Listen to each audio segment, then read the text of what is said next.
Hi, officer. I'm so sorry for speeding. What is your first name? Frida. And last name? Go, ma'am. You are free to go, ma'am. Thank you. Thank you so much. Welcome to the BJ Show. Let's rock and roll. Rock and roll. Come on, everybody. Let's lose control. Brand John never wants to follow. Yeah, ready for the ride. It's the BJ Show. BJ Show. You know, John, I love Mondays. You know why? Brad, are you a Sam Walton disciple? Are we having a Monday already? Is the link actually getting funky again? I love Mondays because we get back to work and we do the things we should be doing. Not all the goofy crap, like we do over the weekends, like going to see friends and watching football games and stuff like that. We get back to work. That's why Monday is so good. You get what I'm saying, John? I do. And we just had a little glitch there, Brad. I was wrapping up a little website edit there, and I think that froze my window, but I think I'm back. John, temperature's cold outside. I think all your windows are probably frozen at this point in time, aren't they? Hey, you know what? I bet there's a guy down on Main Street in St. Charles that has a wacky pun for that. I bet there is. Okay, that is John Combest, Combest. Every single day of his life, he puts together this incredible website, ironically called johncombest.com. And what it is, it's a huge resource for you. If you want to know what's going on in the state of Missouri, it's like the Drudge Report for the state of Missouri. But it's better. It's like the old Drudge Report, not the new crappy Drudge Report. But he does this every single day. Now, what we do is we start off the show, and we bring in this guy right here. Your name again, sir? I'm Casey Kasem. And what do you do? Now on with a countdown. A countdown? Tell me more. And here they are. Really? How do you do it?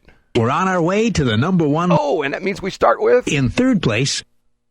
I'm going to show my Brad Hildebrand bias this morning because I'm going to cite and point to 3 stories I think you are uniquely interested in. 2 of them are on johncombest.com today, Monday, December 15th, 2025. And one of them, our story number 1, probably the most fun story, was on my website Saturday. That would have been, December 13th. So let's start with one based in St. Charles County, Brad. And it involves one of your favorite legislators, favorite in quotes there, Senator Adam Schnelting. This fall, he went on a tour across the state of Missouri with Lieutenant Governor David Wasinger. And David Wasinger, as Lieutenant Governor, is one of the primary advocates, probably the primary advocate for seniors in the state of Missouri. So he and Schnelting went around and had a series of forums where they heard concerns about elder abuse, whether it's in a nursing home, whether it's folks who might happen to live by themselves and are victims of scams, robocalls, etc. Schnelting says and tells MissouriNet today, I should point out this piece is brought to us by Elisa Nelson of MissouriNet, and he says that because of what he heard on this tour, he has a couple different pieces of legislation. Now, one of them, Brad, seems kind of mundane and maybe seems kind of boring, and that is it would require some of these senior care homes to have liability insurance. And Schnelting and Wasinger were both surprised by the fact that some of these homes don't actually have liability insurance. So Wasinger suggested that as being something the legislature could fix, and Schnelting pre-filed a bill in that regard. Also, Schnelting pre-filed a bill that would strengthen the penalty to a Class E felony if you abuse an elderly, vulnerable, or disabled person. Today, it's just a Class A misdemeanor. But under Schnelting's bill, it would be a Class E felony. So here's a couple good, real, substantive legislative ideas that are coming from this tour.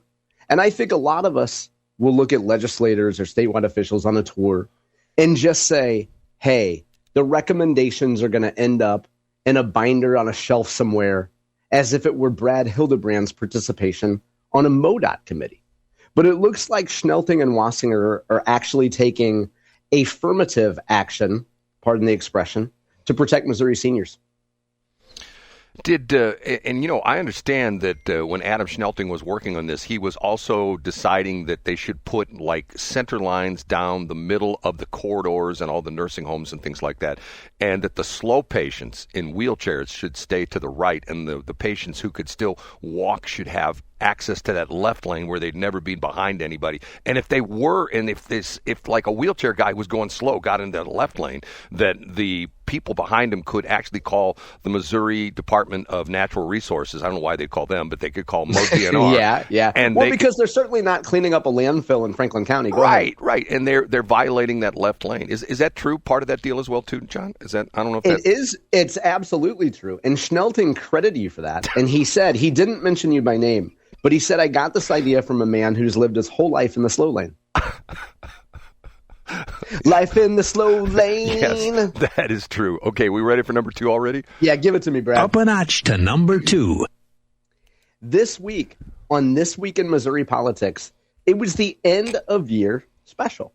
And you say, John, everybody does the end of year special. What's so special about it in the year special? Excuse me.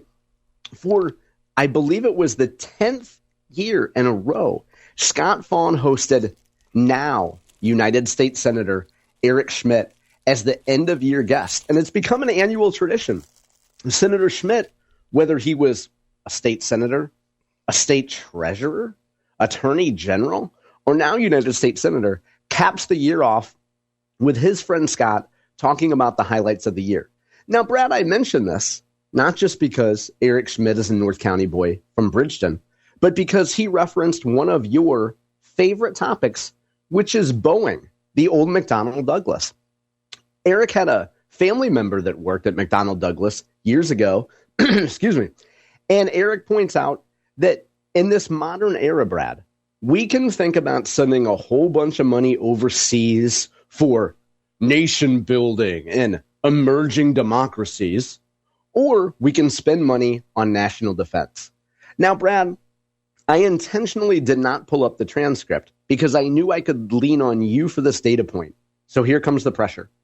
Schmitt referenced conversations he had with Donald Trump that led to a specific aircraft contract being given to Boeing, or I should say being earned by Boeing.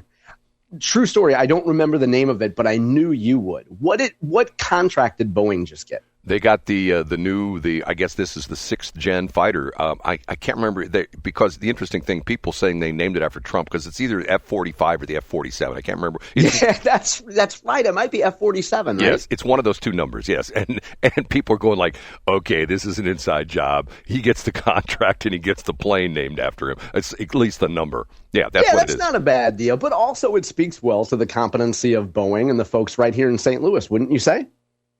Hope so. Yeah, well, there you go. Brett, are you eating?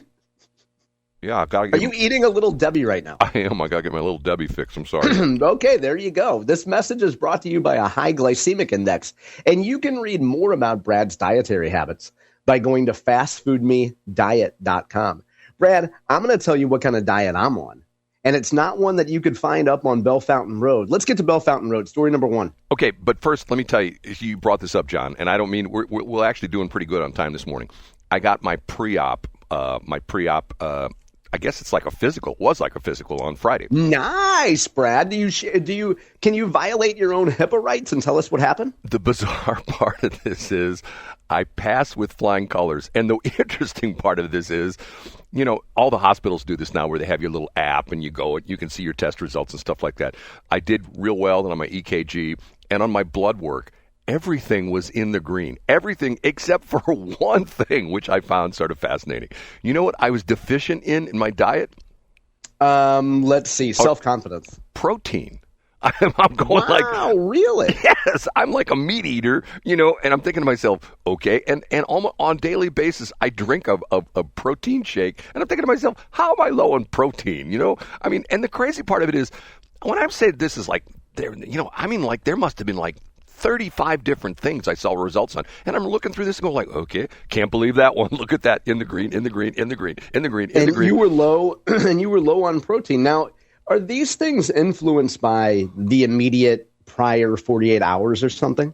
I don't know. I don't know what you it get what is. I'm saying. Like if you have protein every day, and if Yeah. you in the previous 24 hours you didn't have much protein, would that claim that you were deficient, even though most days of the week? No, you know? it's supposedly it's not anything like fasting or anything like that. It's just like supposedly a snapshot of like where your body's at as far as your blood's concerned and stuff like that. So it was sort of weird. Do you happen to know off the top? Like, do you have any idea roughly how many grams of protein you eat a day? I don't know. See, and the crazy part of this is, you and I've talked about this before. I'm down to one meal a day. That's all I eat. I eat one meal a day. Yeah. I know some people who do that. It's essentially intermittent fasting. You might not call it that, but it's essentially intermittent fasting. Yeah, and I'm losing weight. I'm down about 12 pounds in the last month and a half or so. And then how many will you lose when your gallbladder's out? What does that weigh? Like a pound and a half? They're bringing in a truck scale, so they're going to put it right up. Oh, very nice, Brad. They're going to put it up. Okay, we ready for number one? Yeah, give it to me. The number one. In a follow-up that probably includes some life lessons, and we'll try not to beat any dead horses here, Brad, but it might be impossible to avoid beating a dead horse here. We finally got security camera video of the scuffle. Some would say brawl. Some would say beatdown in Bell Fountain Neighbors involving a Democrat state senator and a St. Louis County councilwoman. Now, before our top three, I teased that all three stories I chose them because of you, Brad. Boeing, you have a unique and intimate knowledge of Boeing. You have a lot of knowledge of being an old person getting abused every day, 5 days a week on the radio with me. Yes, and that do. doesn't even include our text messages. So you're into elder abuse, you're into Boeing. And Brad, this incident happened just down Bell Fountain Road from where you and I spent significant parts of our formative life in beautiful North St. Louis County. For folks who don't know, Bell Fountain Neighbors is just south of the area known as Spanish Lake. So let's get to the story, Brad.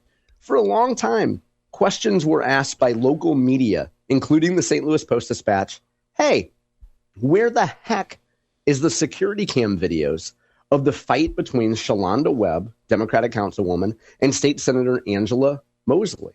Well, we found out an answer when the Post-Dispatch finally got the security cam video and posted it on Friday.